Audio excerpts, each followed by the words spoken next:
तो दुखपूर्ण आज से सुखपूर्ण कल कैसे निकलेगा, थोड़ा सोचो।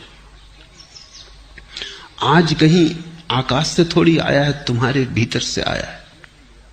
तुम्हारा आज अलग है, मेरा आज अलग है। कैलेंडर के धोखे में मत पड़ना।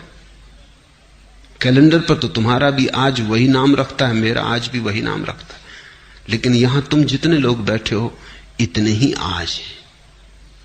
पूरी पृथ्वी पर जितने लोग हैं इतने आज हैं।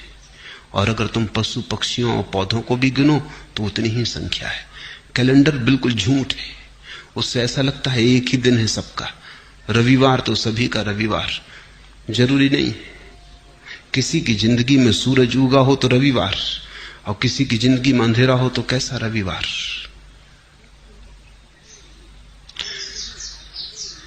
आज कहीं आकाश से नहीं उतरता है, समय कहीं बाहर से नहीं आता है। समय तुम्हारे भीतर से पैदा होता है। तुम ही आज को जीकर कल को पैदा करोगे। तुम्हारे ही गर्भ में निर्मित होता है कल। कल निर्मित हो रहा है आज। और इसलिए मैं कहता हूं आज और अभी जी लो, और इतने आनंद से जियो, ऐसे भरपूर जियो कि जो तुम्हारे गर्भ में निर्मित हो रहा है वो भी रूपांतरित हो जाए, वो तुम्हारे आनंद को पकड़ ले। अगर आज तुम दुख में जी रहे हो, कल की आशा कर रहे हो सुख की, आशा से पैदा नहीं होगा कल। कल तो तुमसे पैदा होगा। तुम जैसे जी रहे हो उससे पैदा होगा, तुम्हारे अस्तित्व से पैदा होगा, तुम्हारे सपनों से नहीं।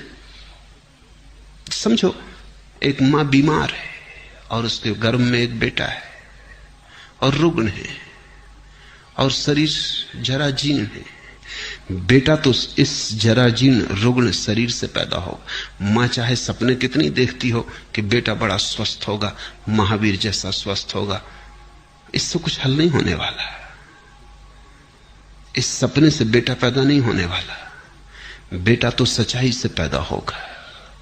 तुम्हारा कल तुम्हारे सपने से पैदा नहीं होगा, तुम्हारे आज की असलियत से पैदा होगा, हकीकत से पैदा होगा। तुम आज क्या हो? अगर तुम नाच रहे हो तो तुमने आने वाले कल के लिए नाच दे दिया। अगर तुम प्रमुदित हो, प्रफुल्लित हो, तो कल का फूल खिलने ही लगा, क्योंकि जिस फूल को कल खिलना है उसकी कली आज ही तैयार हो रही है। प्रतिपल तुम अगला पल पैदा कर रहे हो। प्रति क्षण अगला क्षण तुम्हारे भीतर निर्मित हो रहा है, तैयार हो रहा है। तुम सृष्टा हो। तुम अपने समय को खुद पैदा करते हो। इसलिए मैं तो कहता हूं आज जियो, लेकिन तुम्हें लगता है वर्तमान जीने जैसा नहीं लगता। अगर वर्तमान जीने जैसा नहीं लगता तो कल भी तो वर्तमान होकर ही आएगा, फिर वो भी जीने जैसा नहीं लगेगा। परसों भी वर्तमान होकर ही आएगा, वो भी जीने जैसा नहीं लगेगा। तो इसी को तो मैं आत्मघात करना कहता हूं। तो आत्महत्या कर रहे हो, जी नहीं रहे हो। जीने का कोई और उपाय नहीं है, आज ही है और आज ही जीना है। जीने जैसा लगे या न लगे इससे कोई फर्क नहीं पड़ता। जीने का और कोई ढंग है ही नहीं। जीना तो यही होगा। कल के भुलावे में मत पड़ो। कल के भुलावों ने बहुतों को डुबाया है। आज जियो। ये क्षण खाली न चला जाए। ये क्षण अवसर है, इसे तुम ऐसा ही मत गंवा देना। कुछ बना लो इसका, कुछ रस ले लो इसमें, कुछ भोग लो इसे, कुछ पहचान लो इसे। इसका स्वाद उतर जाने दो तुम्हारे प्राणों में। ये ऐसा ही ना चला जाए, क्योंकि अगर समय ऐसा ही जाता है तो समय को ऐसे ही चले देने की आदत मजबूत होती चली जाती। फिर धीरे धीरे समय को गंवाना तुम्हारी प्रकृति हो जाती। भोगो इसे, चूसो इस क्षण को, निचोड़ लो इसको पूरा। इसका रस जरा भी छूट ना जाए। यही परमात्मा के प्रति धन्यवाद है, क्योंकि उसने तुम्हें अवसर दिया, जीवन दिया, और तुमने ऐसे ही गंवा दिया। परमात्मा तुमसे यह न पूछेगा। यहूदियों की किताब है तालमुद, बड़ी अनूठी किताब है। दुनिया में कोई धर्मशास्त्र वैसा नहीं। तालमुद कहती है कि परमात्मा तुमसे ये न पूछेगा कि तुमने कौन कौन सी गलतियां की, गलतियों का वो हिसाब रखता ही नहीं, बड़ा दिल है। परमात्मा तुमसे पूछेगा तुम्हें इतने सुख के अवसर दिए, तुमने भोगे क्यों नहीं? गलतियों की कौन फिक्र रखता है? भूल चूक का कौन हिसाब रखता है? वो तुमसे पूछेगा इतने अवसर दिए सुख के, तुमने भोगे क्यों नहीं? तालमुद कहती है एक ही पाप है जीवन में, और वो है जीवन के अवसरों को बिना भोगे गुजर जाने देना। जब तुम आनंदित हो सकते थे आनंदित ना हुए, जब गीत गा सकते थे गीत ना गाया, सदा कल पर टालते रहे, स्थगित करते रहे। स्थगित करने वाला आदमी जिएगा कब, कैसे जिएगा? स्थगित करना ही तुम्हारे जीवन की शैली हो जाती। बच्चे थे तब जवानी पे छोड़ा, जवान हो तब बुढ़ापे पे छोड़ोगे, और बुढ़ापे में लोग हैं वो अगले जन्म पे छोड़ रहे हैं, वो कह रहे हैं परलोक में देखेंगे। यही लोक है एकमात्र, और यही क्षण है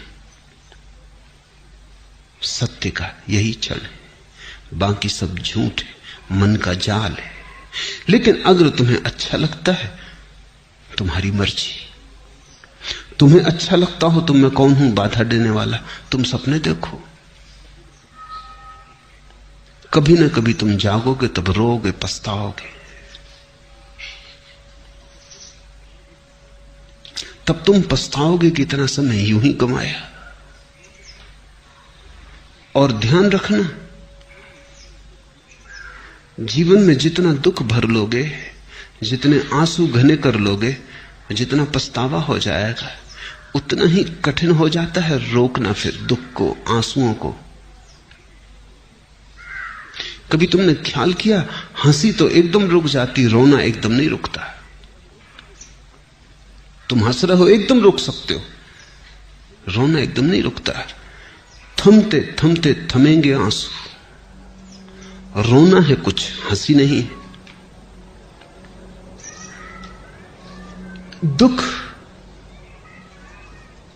ऐसा सरोबोर कर लेता है, दुख ऐसी गहराइयों तक प्रविष्ट हो जाता है, तुम्हारी जड़ों तक समाविष्ट हो जाता है कि फिर तुम उसे रोकना भी चाहो तो कैसे रोको।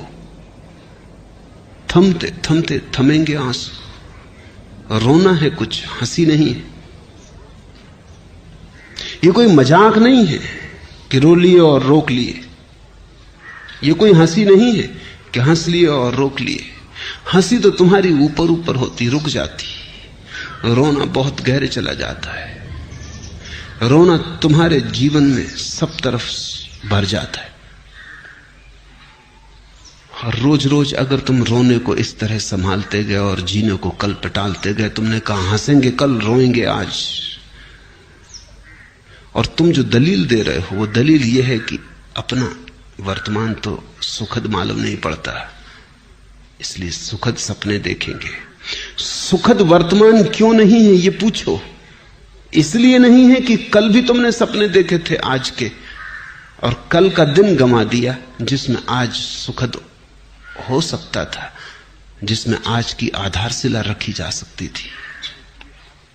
कल तुमने गंवा दिया इसलिए आज दुखद है, और तुम यही दलील दे रहे हो कि हम आज को भी गंवाएंगे क्योंकि कल का सपना अच्छा मालूम पड़ता। तुम्हारी मर्जी, गणित साफ है। फिर मुझसे मत कहना कि हमें किसी ने चेताया नहीं। तुम्हें यह मौका न मिलेगा कहने का, यह ध्यान रखना कि हमें किसी ने चेताया नहीं। दूसरों को तो यह भी सुविधा है कहने की कि उन्हें किसी ने चेताया नहीं, लेकिन मैं तुम्हें रोज चेता रहा हूं। मेरी बातों को इतने प्रेम और शांति से सुना, उसके लिए बहुत बहुत अनुग्रहित हूं।